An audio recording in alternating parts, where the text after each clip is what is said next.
Buenas tardes, ¿cómo andan? Bueno, yo intenté grabar la clase presencial del jueves, pero sin éxito, lamentablemente, porque no sabía que Google Meet no aceptaba grabar las clases a menos que se hiciera por la computadora y teniendo ciertos permisos especiales.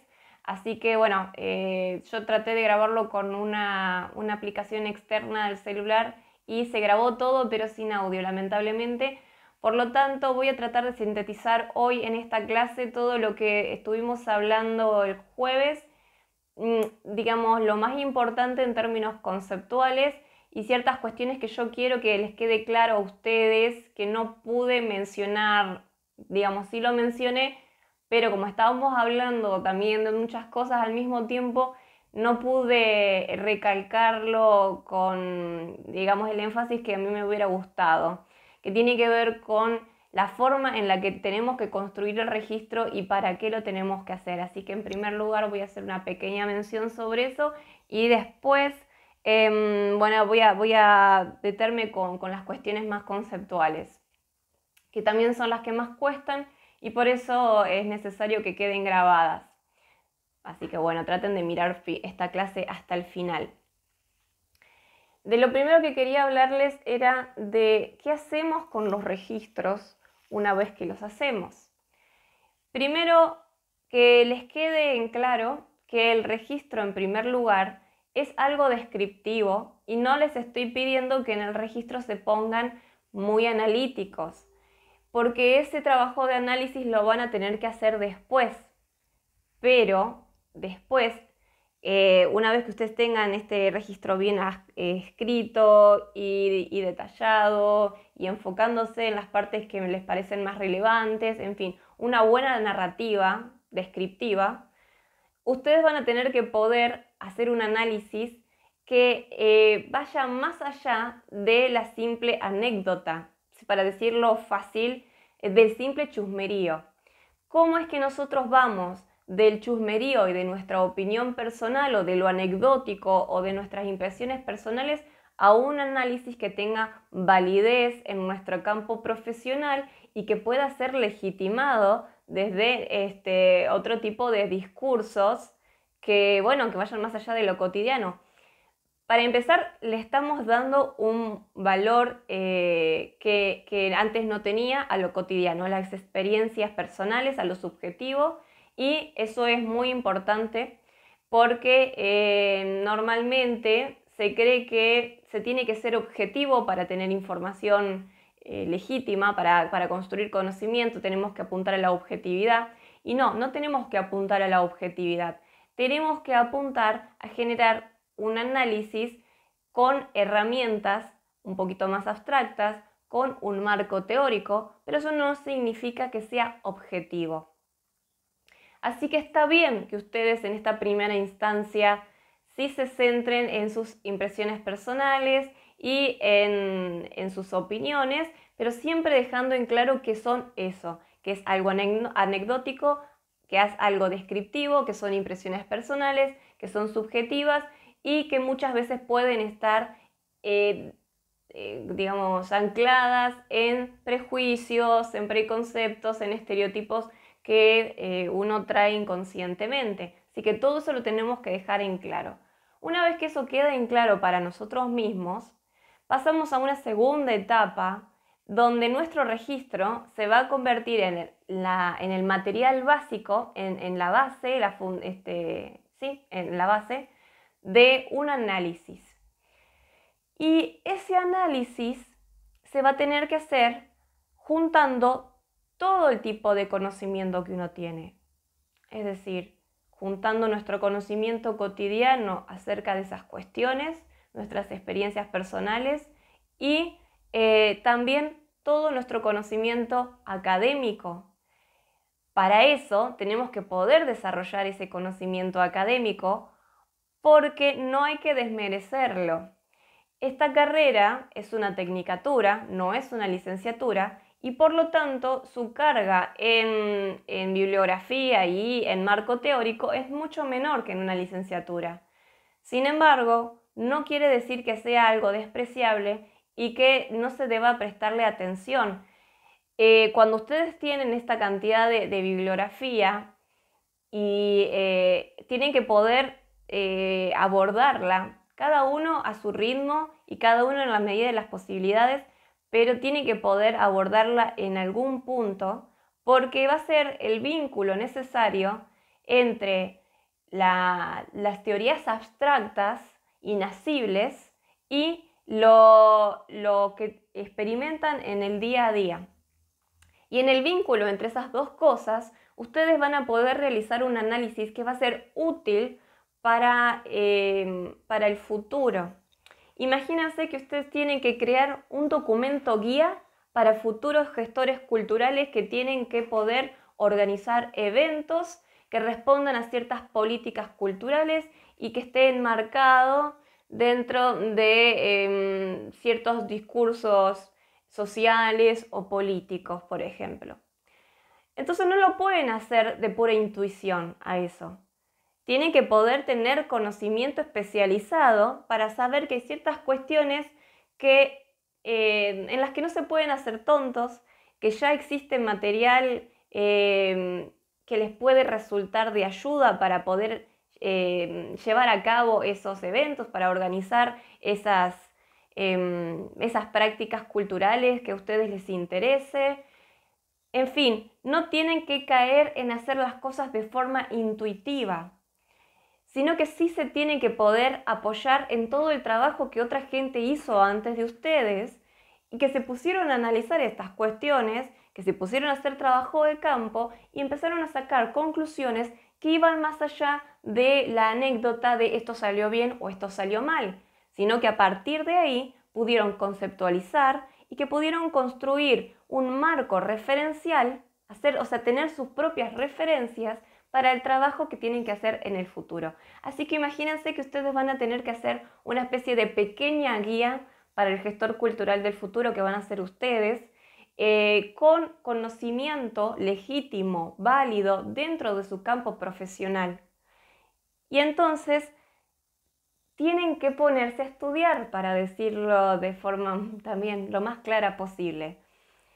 Muchas de estas cuestiones son nuevas para ustedes y les va a resultar difícil. También fueron nuevas para mí y en el momento en el que yo tuve que ponerme a especializarme en estas cuestiones y a dar clases, tuve que poder hacer todo este trabajo de que algo fuera completamente nuevo y difícil de comprender a cosas que eran familiares para mí, o sea, estudiando y revisándolo y leyéndolo, pero también leyendo a la luz de mis propias experiencias para poder conectar una cosa con la otra. Estoy leyendo algo y sí, puedo conectarlo con un ejemplo de algo que a mí me pasó, o de algo que yo viví, o de algo que leí, o de algo que vi en una noticia. Y eso es algo que yo quiero que ustedes puedan lograr, y veo que lo pudieron hacer algunos en cierta medida con la Feria del Libro, donde pudieron empezar a conectar todo lo que habíamos visto en las clases con sus experiencias en la feria. Entonces de eso se trata de comenzar el análisis. Y una vez que ustedes comiencen ese análisis, poder documentarlo. Y documentar un análisis es ir más allá de me pareció bien, me pareció mal, me gustó, no me gustó, o esto estuvo bien, sino, sacarnos de encima la valoración moralista, sacarnos de encima el chusmerío, sacarnos de encima la anécdota, que ya les dije en un comienzo está bien para poder explorar sus propias experiencias, pero después de eso avanzar hacia la conceptualización y hacia la construcción de material teórico específico de su propia disciplina. Porque acá nosotros estamos agarrando material teórico de otras disciplinas, pero los que deben construir sus propios marcos referenciales, sus propios marcos teóricos, sus marcos interpretativos acerca de la realidad, son ustedes, los gestores culturales, y hay muy poco trabajo de análisis desde del campo de la gestión cultural, y entonces tiene que tomar prestado de otros campos. La idea es que ustedes puedan justamente armar su propio conocimiento específico, ir construyéndolo en el camino, y para eso necesitan las dos cosas, necesitan hacer trabajo de campo, sus propias experiencias personales, colectivas, armar sus propios eventos, organizar diferentes tipos de actividades, de proyectos, y poder analizarlos después, poder evaluarlos, poder ser críticos, poder reflexionar sobre ellos de forma tal que construyan conocimiento a partir de ahí y puedan crecer, puedan mejorar. Esto es básicamente lo que les quería decir. No sé si me ha quedado bien claro. Si les ha quedado claro esto que acabo de decir, lo puedo mencionar todas las veces que quieran. Lo que pasa es que para mí es algo bastante inconsciente y me cuesta ponerlo en palabras, porque tiene que ver con algo que uno va armando sobre la marcha cuando va construyendo su propia profesión. Ustedes no tienen un campo de acción específico como un médico que se va, pone un consultorio y le llegan los pacientes. Ustedes tienen que ir a construir su campo. Tenemos que armarlo, tenemos que construir nuestro propio rol. Eso no está dado de hecho.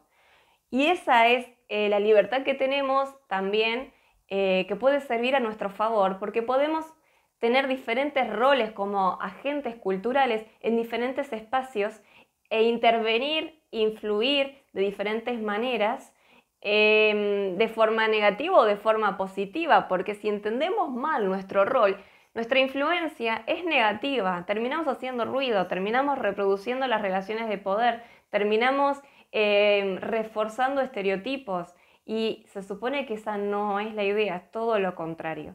Por eso es la comprensión de todo el conocimiento con el que ustedes cuentan, no solo sus experiencias personales, sus vivencias y sus opiniones, sino también todo el material teórico que nosotros podemos ofrecerles y que gracias a que ya los estuvimos estudiando antes que ustedes, podemos darle explicaciones, podemos hacerlo tal vez un poco más sencillo de comprender, ir guiándolos en esta conexión entre las prácticas cotidianas y las teorías que parecen muy abstractas, pero no lo son. Ustedes nomás tienen que lograr hacer ese puente, ese vínculo entre la teoría y la práctica para poder construir conocimiento legítimo y además útil para su práctica cotidiana, su práctica profesional. Así que para esto va a servir el trabajo. Piensen esa es su guía. Piensen que ustedes van a crear una guía para ustedes mismos en el futuro y van a ver cómo se sienten orgullosos después de haber podido generar un escrito con esa información que solamente ustedes iban a poder aportar, porque nadie más tuvo sus experiencias personales y nadie más iba a conectar esas experiencias y esas prácticas y esa visión del mundo particular con las herramientas teóricas que tienen a su alcance. Entonces, denle la validez que tiene, denle el valoramiento, el lugar que tienen de forma responsable y no se rindan porque sientan que no comprenden. Sigan estudiando, sigan leyendo. Con una sola lectura de la bibliografía no alcanza, tiene que poder seguir porque esto no se aprende con un examen, no se aprende con que ustedes nomás estudien esto, se lo memoricen y me lo devuelvan en un examen oral, porque no hay una conexión con su práctica si hacen eso. Entonces yo puedo evaluar que se supieron, se aprendieron la bibliografía, pero no estoy segura si realmente lo pueden usar como una herramienta para su práctica profesional. Y ese es el único objetivo que tenemos en la materia, que debería ser el objetivo de todas las materias, finalmente porque a eso llegan ustedes en esta carrera. Dicho eso, espero que haya quedado claro que a eso tienen que apuntar. Yo les voy a enseñar después cómo hacer ese análisis, no les voy a dejar solos, no les voy a soltar la mano, decir, bueno, ahora analicen ustedes por su cuenta. No, vamos a tener herramientas puntuales, conceptos claves que vamos a ir trabajando en lo que queda de la materia y vamos a hacer mucho estas actividades. Para eso les doy tantas actividades, para acostumbrarlos a aflojar la mano, a escribir y a pensar la conexión entre la teoría y la práctica. Como vimos, por ejemplo, en el tema de la Feria del Libro, que yo se los empecé a conectar con la industria editorial y con el aparato administrativo de organización burocrática. Si pensamos en las industrias culturales, en el aparato de la industria cultural, el aparato de la industria cultural va a tener dos grandes campos. El campo de la producción de bienes y el campo de la administración de los bienes, y no solo de los bienes, sino la administración de los consumidores y de los productores también. Ustedes van a estar en ese lado, van a estar del lado de los administradores, más que de los consumidores o productores. Entonces, bueno, la industria cultural es esto, la producción intelectual de bienes y servicios que responden a la lógica mercantil, por un lado, ¿no es cierto?, la cultura como mercancía, y por el otro lado, todo un aparato administrativo, burocrático, que organiza esa producción a los productores y a los consumidores.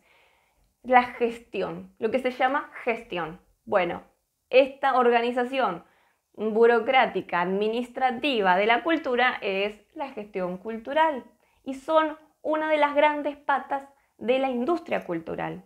Así que primero tienen que saber muy bien a qué nos estamos refiriendo con la industria cultural porque ustedes son la mitad de la industria básicamente, porque la industria no se maneja sola, está siendo administrada por diferentes agentes, agentes estatales, agentes independientes, privados, agentes desde la sociedad civil, agentes que responden principalmente al mercado. Bueno, entonces vamos a tener diferentes agentes sociales que tienen diferentes intereses y diferentes objetivos interactuando entre sí.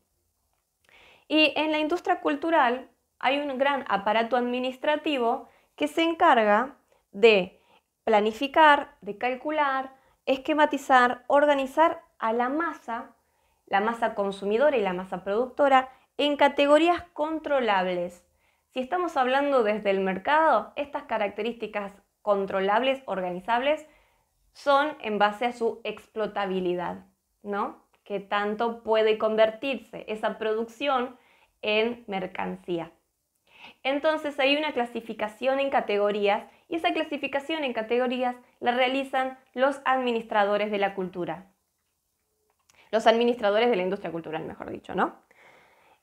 Al mismo tiempo, estos administradores que normalmente provienen del ámbito de la cultura, ¿a qué nos referimos normalmente con el ámbito de la cultura? Bueno, que suelen ser gente intelectual, gente con ciertas pretensiones o formación profesional, académica, o que vienen del mundo del arte, del mundo de la creatividad, y obtuvieron ciertos puestos, ciertas posiciones, no siempre puestos políticos, aunque todas estas cuestiones son políticas a un nivel general, no partidario, sino de lo que implica la política como una arena de lucha y de construcción de cuestiones problemáticas. Bueno, no importa.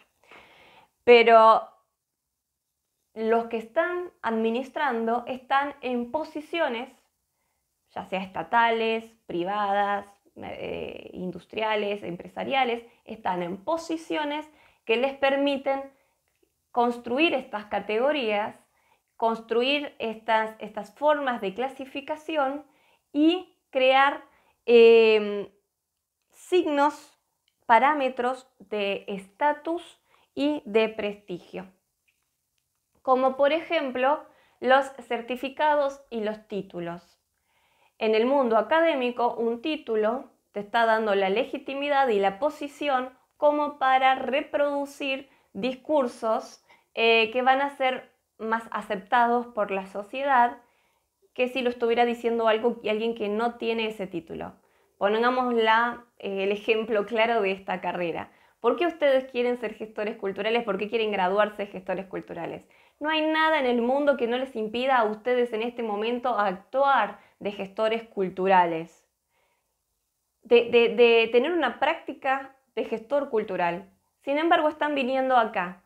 Y no solo por la formación, no solo por todas las herramientas que podemos darle, sino por la certificación, por la legitimación dentro del campo profesional que un título terciario en este caso les estaría otorgando a ustedes. Y ese título tiene validez simbólica. Esto se llama adquirir capital simbólico desde el punto de vista de Bourdieu.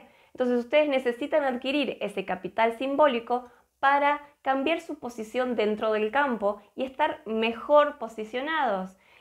Este mejor posicionamiento dentro del campo les va a permitir a ustedes tener mayor rango de acción y de decisión frente a otros que no lograron adquirir ese capital simbólico, que no fueron certificados. Entonces, los administradores de la cultura pueden producir parámetros de construcción de ese capital simbólico. ¿Cuál va a ser el capital que vamos a valorar y cuál no?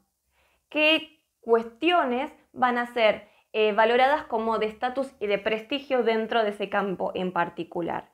Pensemos otra vez en la Feria del Libro y por qué antes de presentar a cada uno de los escritores se nombraba su pequeño currículum, si habían publicado allá o acá, si se habían ganado ciertos premios, bueno, qué eran, ¿no?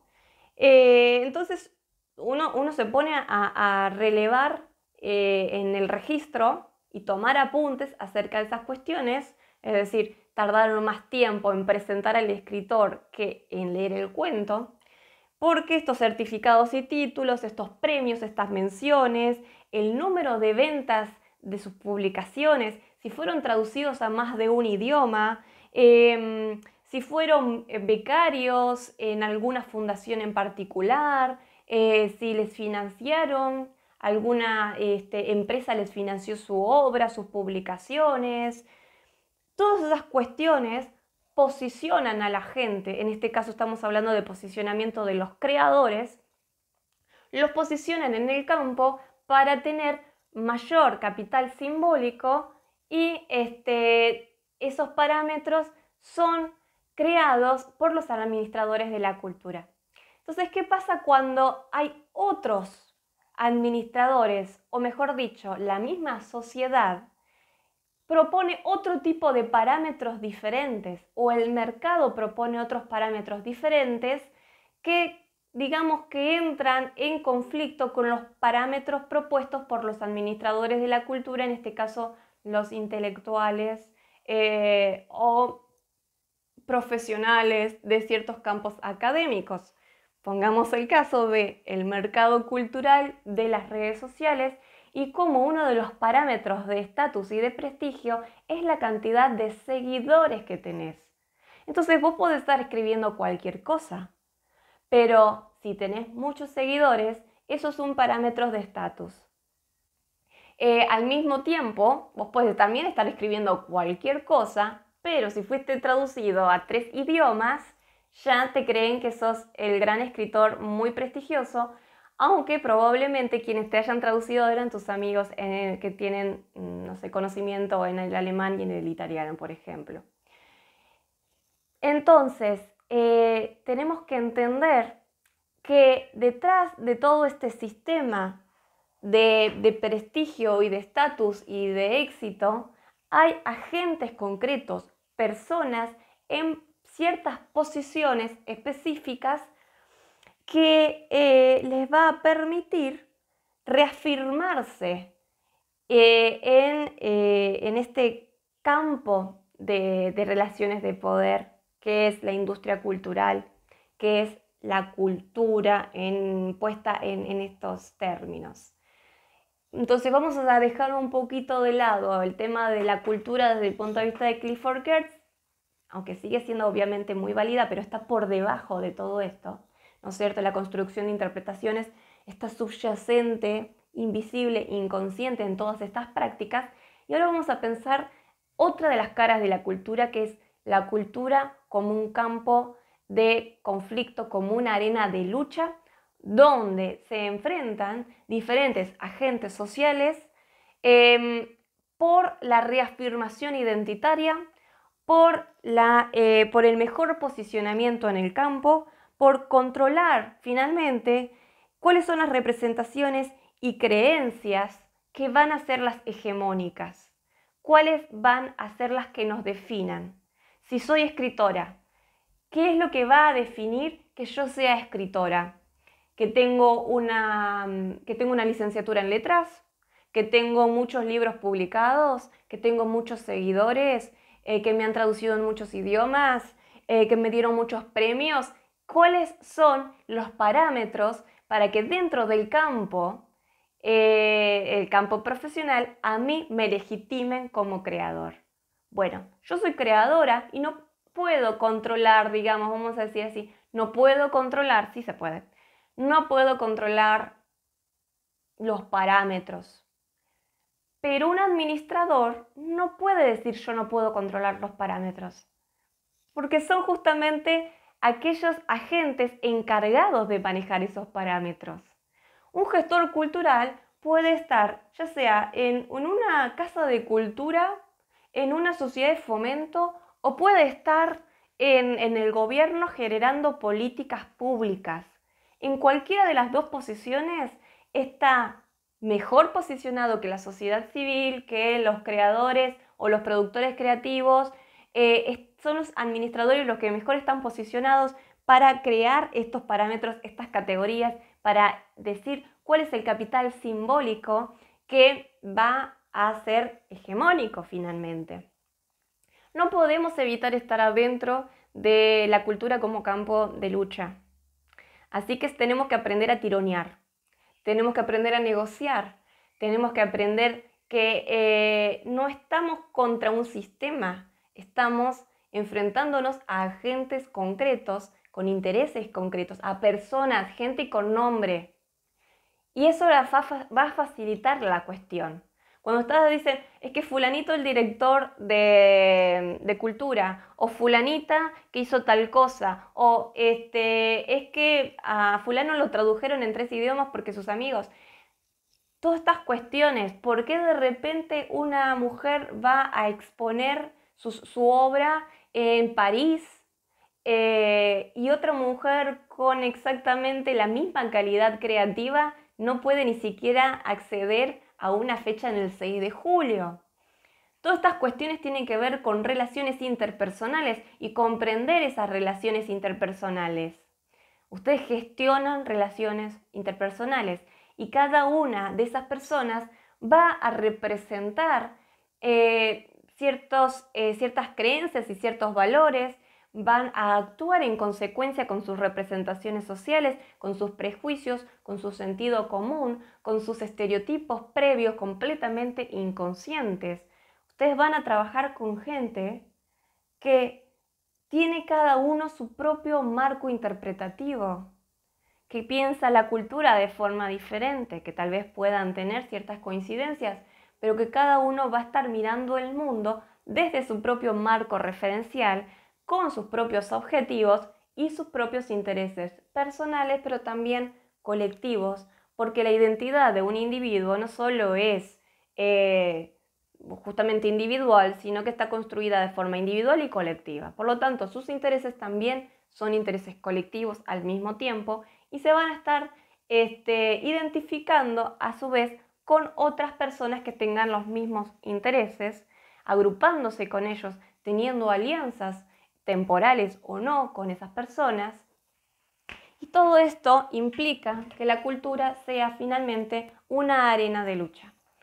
Para esto vamos a ver 2 textos fundamentales que van a trabajar cómo se arma una política pública. ¿Qué es una política cultural y por qué a nosotros nos tiene que importar lo que es una política cultural?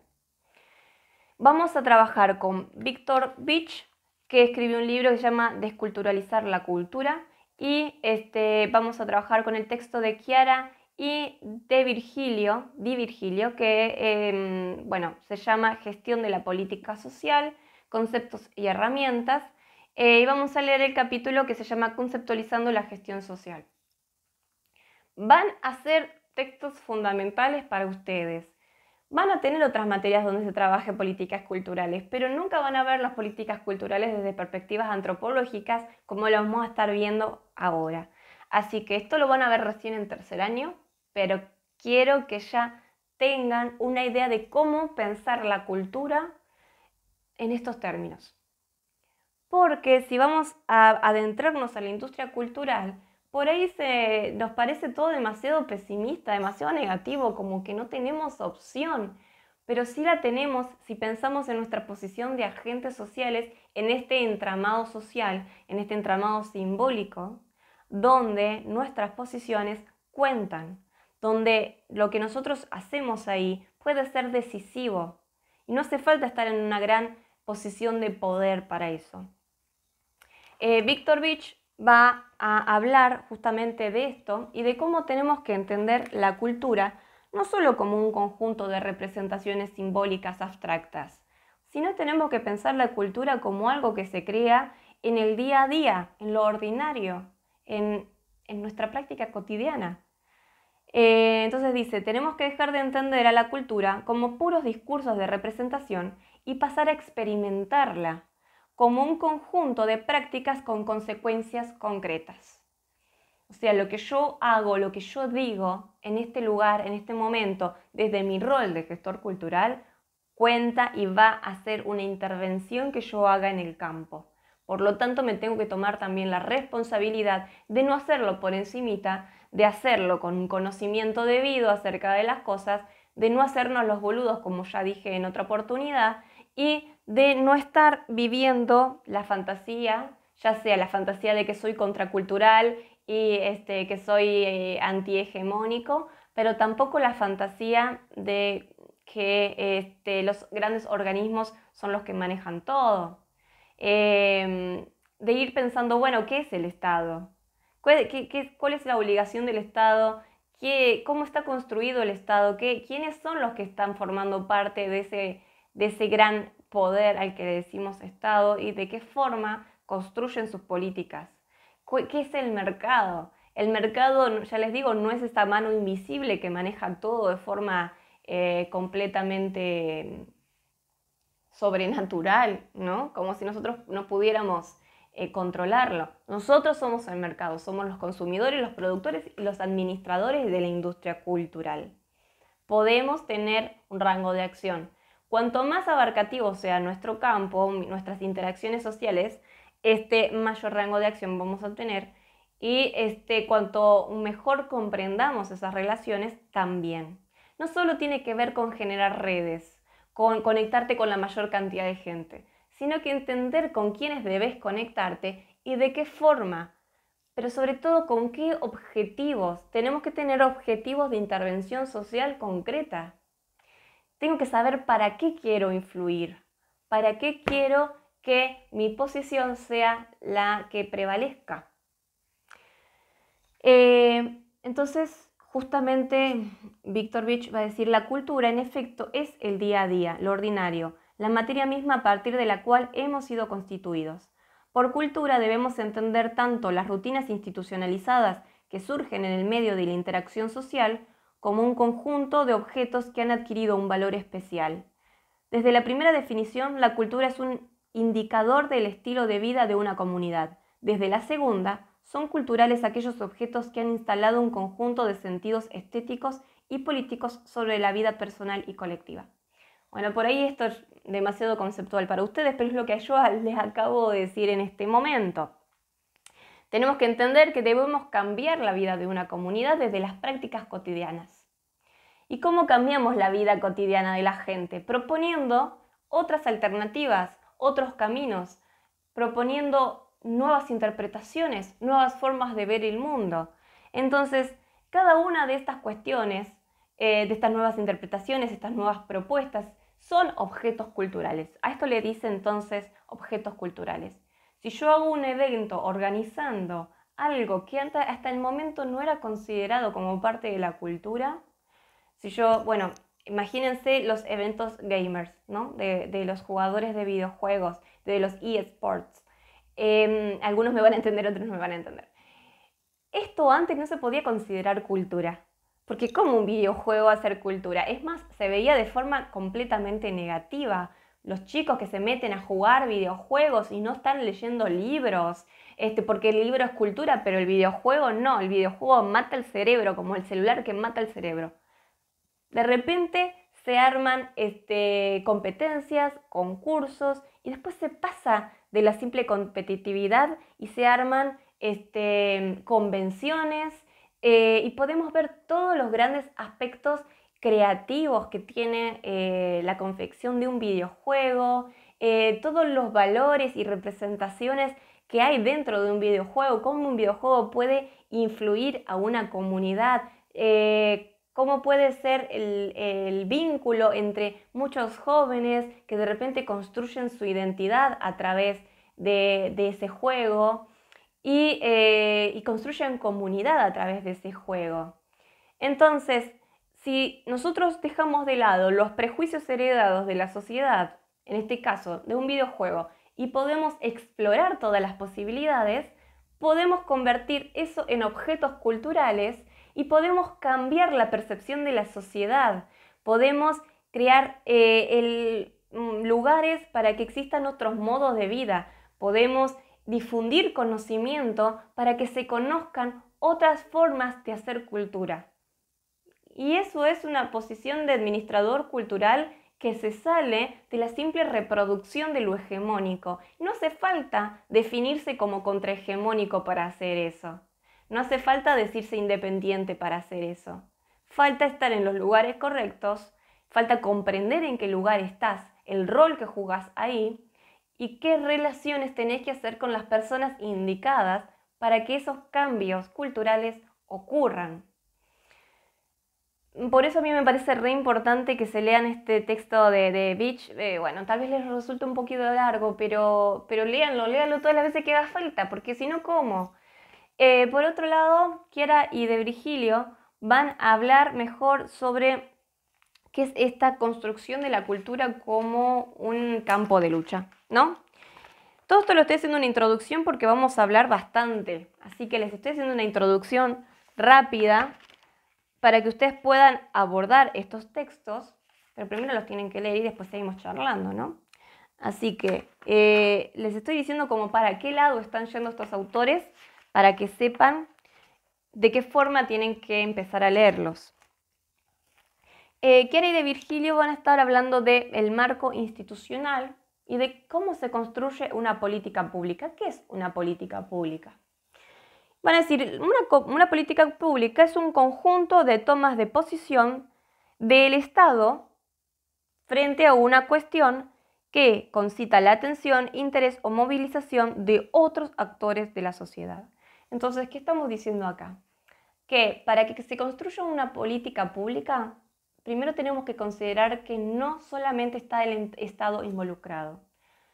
Tenemos por lo menos, no sé, 2, 3, 4, 5 campos específicos con actores sociales que provienen de esos campos. Tenemos el Estado, obviamente, el sector privado y organizaciones sociales que no pertenecen ni a un sector privado ni al sector estatal, ¿no? Estas organizaciones independientes. Tenemos el mercado, tenemos los medios de comunicación. Y se nos está olvidando el actor principal, aquellos actores que van a ser el objeto directo de estas políticas sociales. Y siempre se olvida de hacer intervenir a la sociedad en esto. La sociedad civil y ciertos miembros específicos de la sociedad van a ser los cochinillos de indias de estas políticas públicas. A ellos se van a intervenir, con ellos se van a meter. Personas, gente concreta. El Estado, armado por gente concreta, junto con organizaciones civiles, sociales, de gente concreta, y el mercado y el sector privado, ya sabemos, todas personas con sus propias creencias, con sus propios marcos interpretativos, con sus propios intereses, con sus propias percepciones acerca de cuál es esa cuestión problemática, van a construir todo un marco referencial que va a intervenir específicamente a un grupo de personas que normalmente no tienen poder de decisión. A veces somos toda la sociedad, porque hay políticas culturales que abarcan a toda la sociedad, como por ejemplo las políticas socioeducativas, que justamente como la educación es obligatoria, todos vamos a ser en alguna medida influenciados o directamente alterados, modificados por esa política pública. Yo doy otras materias en profesorados y en este momento estoy dando una que me encanta que se llama Transformación Cultural dentro del profesorado de nivel inicial y estamos viendo cómo las políticas de inclusión y diversidad del Estado alteran la vida cotidiana de todas las personas. Cuando digo alteran no estoy hablando de forma negativa necesariamente. Alterar es modificar, es cambiar, es que algo que vaya por un camino predeterminado de repente deje de ir por ese camino y tome otra dirección. Y a veces una dirección muy positiva. Entonces, el paradigma de la diversidad y la inclusión es un paradigma que se construyó a partir de marcos teóricos que fueron decantando en las cabecitas de aquellas personas que están en lugares en posiciones de poder específicos, como por ejemplo la UNESCO. Entonces, la UNESCO contrata a un grupo de teóricos, de investigadores, para que aborden la cuestión de la exclusión. Y entonces estos investigadores, estos teóricos que son los renombrados en muchos países, pero a veces no son renombrados, simplemente ganaron un concurso dentro de, de una licitación privada, o a veces simplemente tienen amigos adentro. Entonces, esto de los amigos no es joda, en serio, muchas cosas se mueven por amiguismo. Eso es parte de la administración de la cultura. Entonces, estas personas, que ya sea por una cuestión o por otra, están en esa posición, son contratados por la UNESCO, son contratados por organismos nacionales, por el Estado, y son los que deben construir el material teórico, la investigación, tienen que hacer trabajo de campo y hacer el análisis, y sobre ese análisis se va a crear documentación legal, documentación que va a ser la legítima y la válida dentro de toda la nación. Y se construyen proyectos que van bajando en las diferentes delegaciones y en los diferentes rangos. Entonces tenés un proyecto a nivel nacional, políticas públicas a nivel nacional, que van desencadenando diferentes tipos de acciones a nivel provincial, a nivel regional, a nivel de localidad, a nivel de pueblo, y hasta que finalmente esto llega a una escuela en un barrio específico. Y esa escuela en un barrio específico va a tener una directora, y esa directora va a interpretar a su propio modo esa documentación creada por esos políticos que a su vez se basaron en las investigaciones de esas señoras y esos señores que hicieron sus trabajos de campo. Ustedes pueden ser aquellas personas que hagan trabajo de campo también, pero tienen que creer que pueden influir de esa manera. Si creen que no tienen ese poder y no pueden insertarse en el campo desde un lugar de decisión, entonces otra persona lo va a tomar. Llega esa directora interpreta con sus propias creencias, con sus propios valores, esa documentación que habla de tener una escuela inclusiva, pero no sabe realmente qué significa inclusión, qué significa diversidad, porque no se puso a estudiar tampoco, pero porque es algo completamente nuevo para ella, lo que genera resistencia al cambio y genera mucha frustración en todos los actores intervinientes. ¿Qué son todos los actores intervinientes? Las docentes, los padres, otros profesionales anexos. ¿Y los chicos para cuándo? ¿No? ¿Cuáles son aquellas personas a las que están dirigidas las políticas sociales? En este caso, los chicos. Los chicos en esta situación son los que menos poder de decisión tienen. Pero se supone que son políticas que están para beneficiarlos específicamente a ellos. ¿Cómo comprendemos realmente lo que les está ocurriendo, lo que está pasando, lo que necesitan de verdad? Si estas políticas de inclusión y de diversidad están funcionando como deberían funcionar en el día a día, haciendo trabajo de campo. Yendo a tomar notas, analizando estas cuestiones desde un punto de vista que vaya más allá de la simple anécdota, del simple chusmerío, de la simple valoración moralista, desde mi propia percepción personal, pero más allá, interconectando con otras personas, dialogando a partir de estas cuestiones. Entonces, las buenas políticas públicas son producto de diálogo, de negociación, de enfrentamientos, de conflictos, y de todos estos enfrentamientos, ya sea un diálogo ameno o un enfrentamiento de posiciones completamente opuestas, de ahí se construye lo que se llama la cuestión problemática, o sea, ¿qué es lo que la sociedad va a considerar un problema? En este caso, nos pusimos de acuerdo en que la sociedad está considerando la exclusión en la escuela como un problema. Porque primero teníamos que definir cuál era el problema. Si yo estoy en mi posición de élite y estoy privilegiada y no tengo ningún sentimiento de exclusión, ni fui marginada, ni nunca nada, entonces para mí eso no es un problema. Me tuve que conectar con los otros sectores de la sociedad para entender cuáles son las necesidades que tienen y cuáles son los cambios en su forma de vida que requieren. Y yo como agente estatal o como agente de una organización social tengo que poder posibilitar esos cambios a partir del conocimiento válido que yo construya.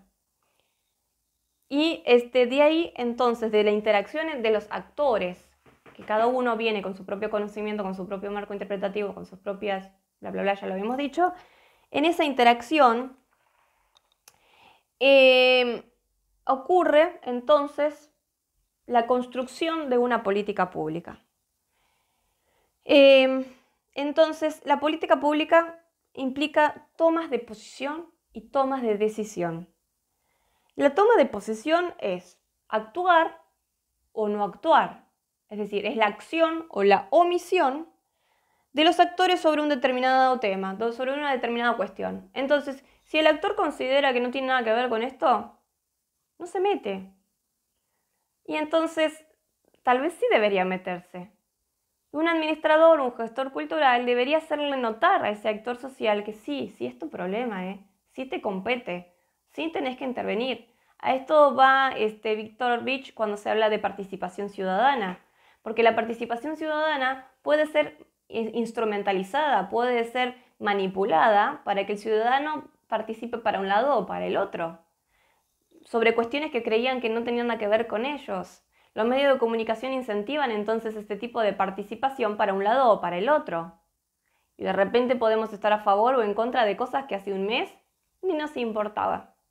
Así que hay que ser piolas con esto porque en la toma de posición puede ser instrumentalizada por otras personas que estén mejor posicionadas, que tengan más intereses en juego, que hayan invertido más capital simbólico y material en esta cuestión, y les conviene que haya un gran sector de la sociedad civil apoyándolos.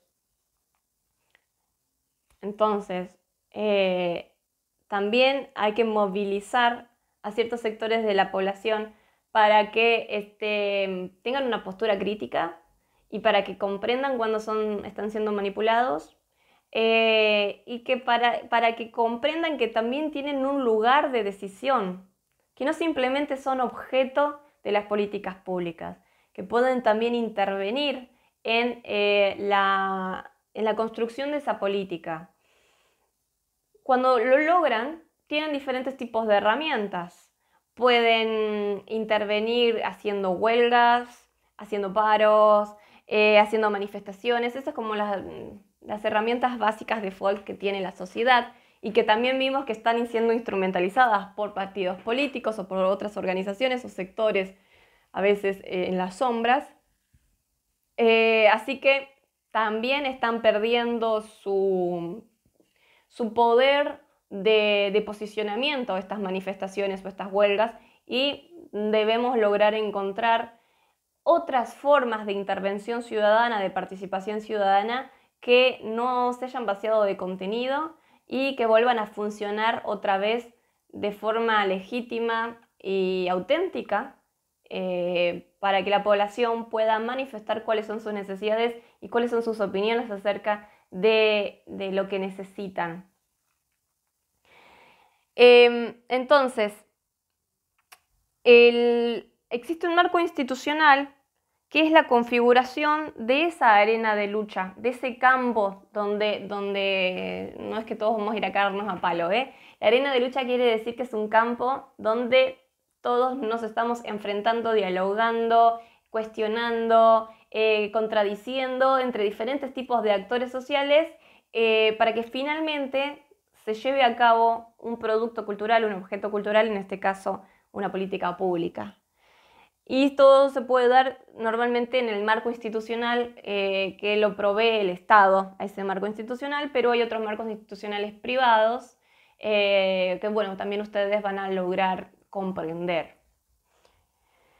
Bueno, entonces, el marco institucional estatal no solamente comprende al conjunto de intervenciones municipales, provinciales, nacionales, etcétera, sino también la toma de posición de otros actores que están por fuera del Estado, porque todo esto tiene que ver con la articulación de diferentes sectores. No se puede pensar el sector estatal sin pensar en el sector privado, sin pensar en el mercado, sin pensar en los medios, sin pensar en la sociedad civil. Los actores sociales entonces tienen la capacidad de modificar, de resistir o de fortalecer aquellas políticas implementadas. Pueden estar a favor, pueden estar en contra, pueden estar a favor pero no así, en contra pero de ciertas cuestiones.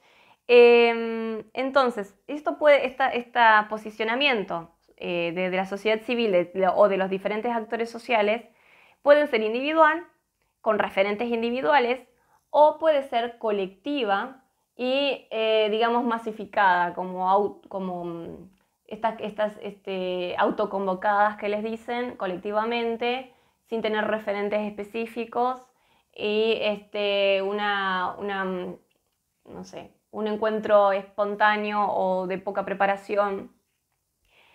Esto es un evento cultural, ¿eh? Cuando ocurren este tipo de manifestaciones, son eventos culturales y ustedes tranquilamente pueden ir a relevar esto como cualquier evento, ¿eh? No estoy hablando que tengan que hacer sí o sí una fiesta o algo organizado desde el sector estatal o dentro de un sector privado. También pueden considerar todas estos eventos que pueden ser más o menos espontáneos o más o menos programados, también se pueden programar desde las redes sociales, de individuos que se autoconvocan porque tienen intereses similares y que van construyendo una identidad colectiva que se manifiesta de forma visible en tipos de intervenciones públicas, como puede ser, bueno, justamente una manifestación, la que le decimos manifestación. ¿Por qué decimos manifestación? Porque hasta el momento todas esas personas estaban calladas y de repente hubo una externalización, una visibilización, o sea, se manifiesta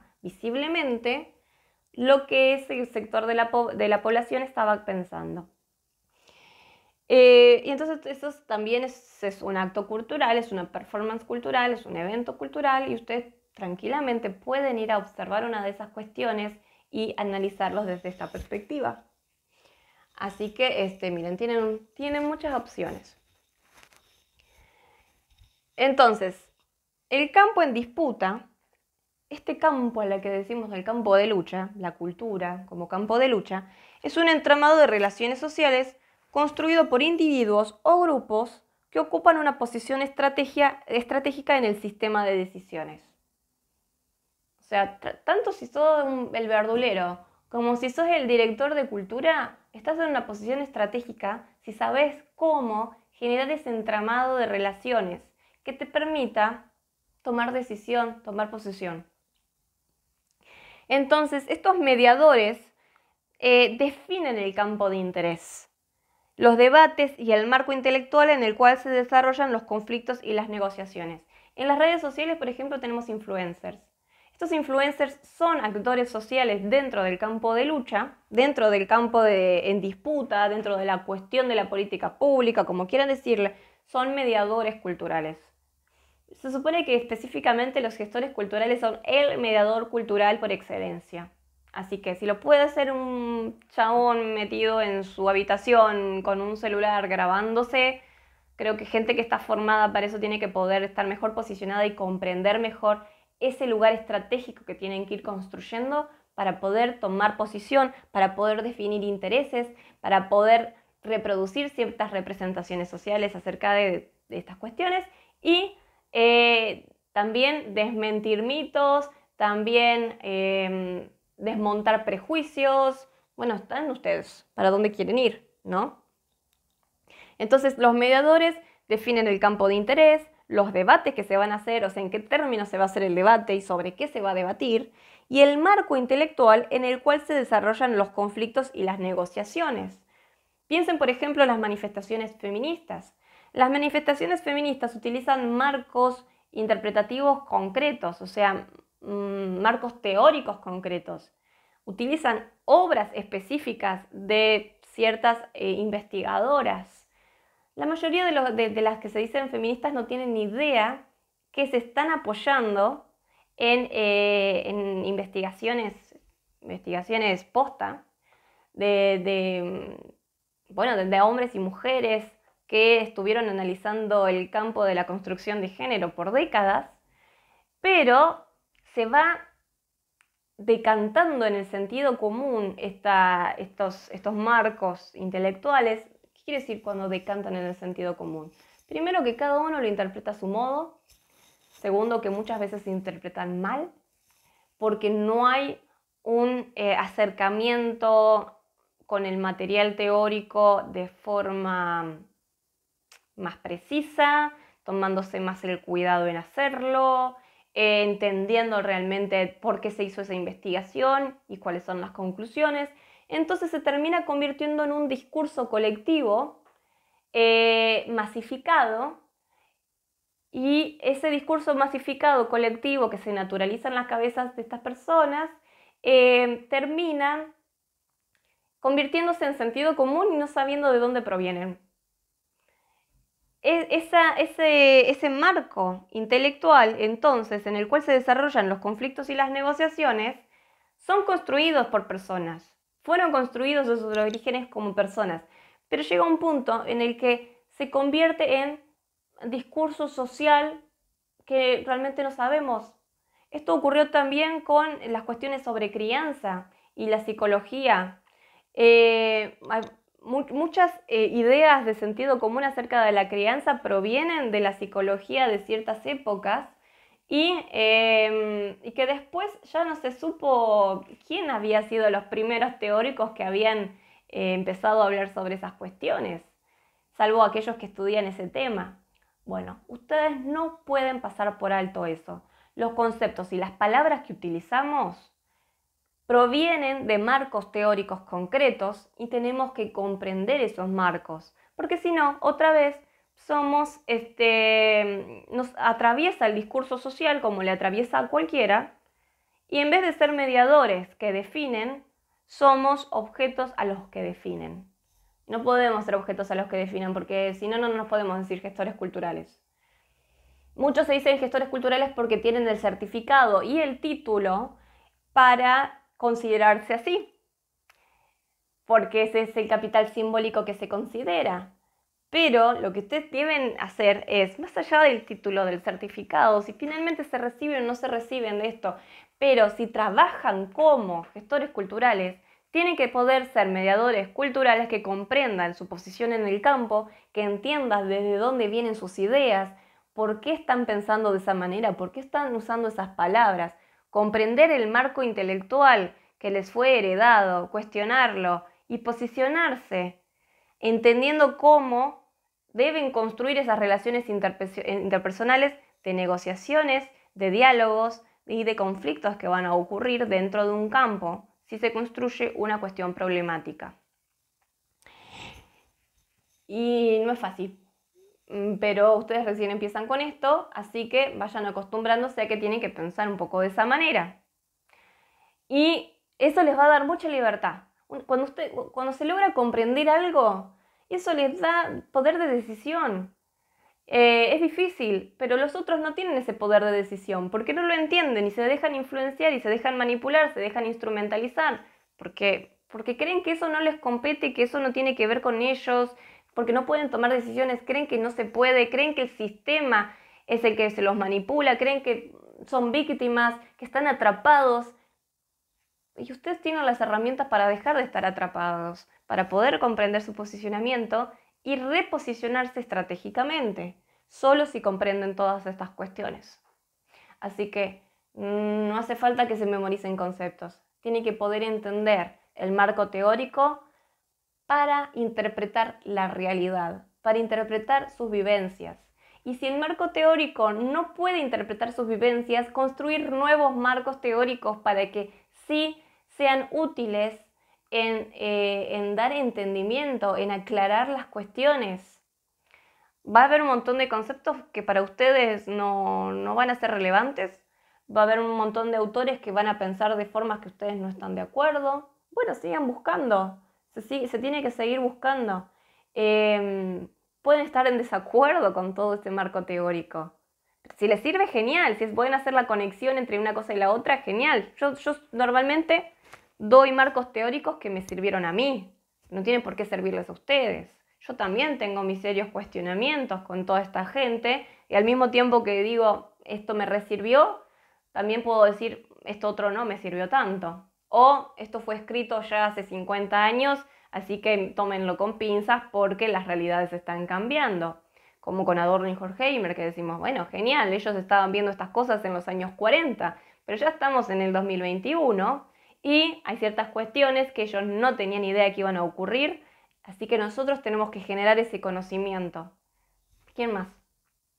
Vamos a dejarles a otros entonces que sean los inteligentes y que creen esos marcos teóricos por nosotros y nosotros no tengamos idea de por qué estamos usando la palabra inclusión o la palabra diversidad, o porque se está hablando de género, o porque de repente se está pensando en por qué hay grupos que de repente creen que la Tierra es plana. Hay muchas cuestiones acá que no salen del aire, que no brotan de la Tierra de un día para el otro. Es justamente el decantamiento gradual de ciertas propuestas teóricas, culturales, que vienen de ciertos lugares, que van goteando y goteando y goteando hasta que un buen día esto gotea en la cabeza de una persona que cree que eso es lo que tiene que pensar. Y a veces ese decantamiento es bueno, es positivo, porque hay muchas propuestas copadas que finalmente tenían que caer en la cabeza de la gente, como por ejemplo todas las propuestas antirracistas, antidiscriminación. O sea, llegó el punto por fin en el que estamos en una posición, en un momento de la historia en el que la antidiscriminación y el antirracismo se convierten en un discurso desde las políticas públicas. ¿Cuántos siglos tuvo que pasar para eso, no es cierto? Entonces sí, más vale, ese decantamiento en el sentido común es tanto beneficioso como perjudicial dependiendo de quiénes son los que están ahí decantando sus propias creencias. Para irlo pensando, entonces yo ya les estuve hablando 1 hora de todo esto, les va a explotar la cabeza, no importa, vayan a tomar aire fresco y lean con tranquilidad y con gusto estos textos porque a mí me dan como esperanza, justamente porque dicen que no estamos atrapados en esto y que podemos tener una posición, que podemos accionar y intervenir en la sociedad, no importa que si estamos abajo, no importa si no tenemos una posición en el Estado, no importa si no estamos en una organización civil, en una organización social así, no sé, que nos contrataron de la UNESCO. En cada uno de nuestros lugares podemos influenciar a otros si tenemos argumentos válidos y justamente tratemos de que sean argumentos que beneficien a los demás y no que terminen reproduciendo prejuicios y estereotipos. Ya no sé más qué decirles, estoy como un poquito, hablé demasiado. Lo que sí quiero decirles es que hay varias personas entonces que no se pudieron conectar, no pudimos vernos, que están con ciertas cuestiones ustedes y ojalá que bueno, ya todo mejore y que podamos encontrarnos de vuelta, pero que no duden en pedir una cita personal conmigo, individual si quieren, para preguntarme cuestiones concretas. Yo no tengo ningún problema, agendamos un momento, nos encontramos y ustedes, bueno, me van a preguntar lo que necesiten preguntarme o me mandan un mail y me escriben todo lo que necesitan, no hace falta que nos vemos cara a cara, pero si prefieren hablar, que a veces les resulta más sencillo, lo hablamos y nada, les queda leer y eso es todo, nos vemos el jueves. para seguir charlando de todas estas cuestiones. Nos vemos.